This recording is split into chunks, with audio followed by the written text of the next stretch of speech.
Hey everyone, we're back here in Bali today, and I'm going to be showing you guys probably the most fundamental movement that everyone knows and nobody uses, which is the bridge. I'm going to show you guys how to use the bridge to create an easy reversal that you can use as a beginner and really kind of translates through to all levels. So if you guys like what you see, make sure to like and subscribe. Now go train.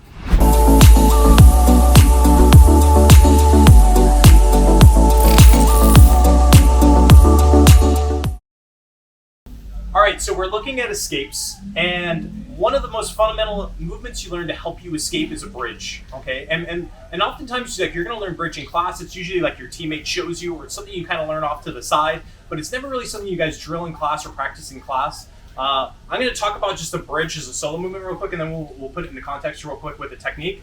So, like, what I see from a lot of people is they'll practice a bridge. They think a bridge is just straight up in the beginning. But what I actually want to be focusing on doing is bridging over my shoulder.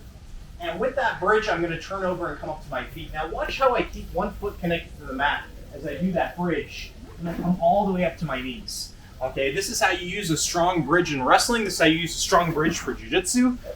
This is how we want to start looking at our bridge. So again, just anytime we're here, our arms are in, bringing my feet to my butt. I'm doing that strong bridge over my shoulder until I can connect my knees to the mat and come back to a top position.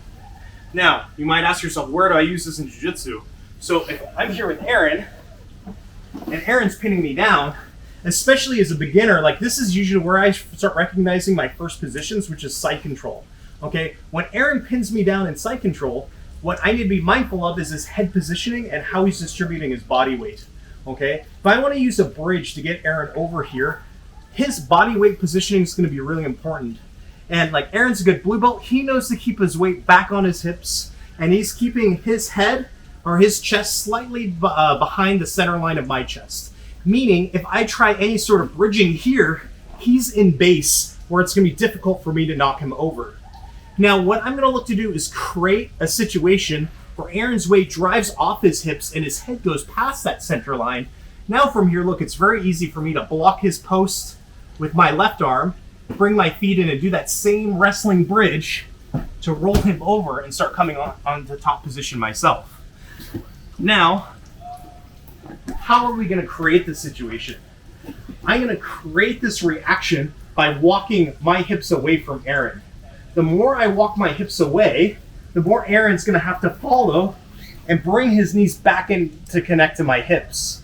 So as I create that space of me walking away, Aaron compensates, and that gives me an easy opportunity to bridge him over. So again, we just need to understand the timing of when this move is going to come up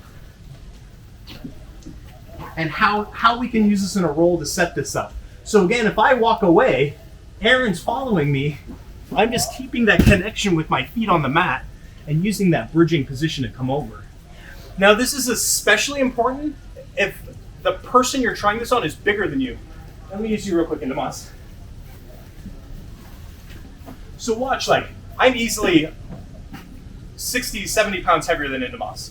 So for him to do this, the timing is going to be critical. But the most important thing is him keeping his feet on the mat to recruit enough leverage to flip me over.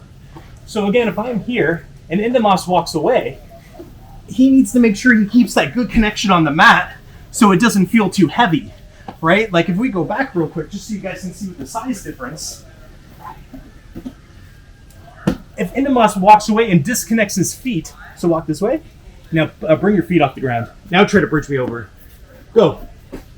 There's no power, right? He doesn't have the power of the bridge anymore. So you guys need to make sure when you walk away, keep that connection. And that's what's going to make it really easy for you to bridge the person over. All right? If you guys like what you see, make sure to like and subscribe. Now go train.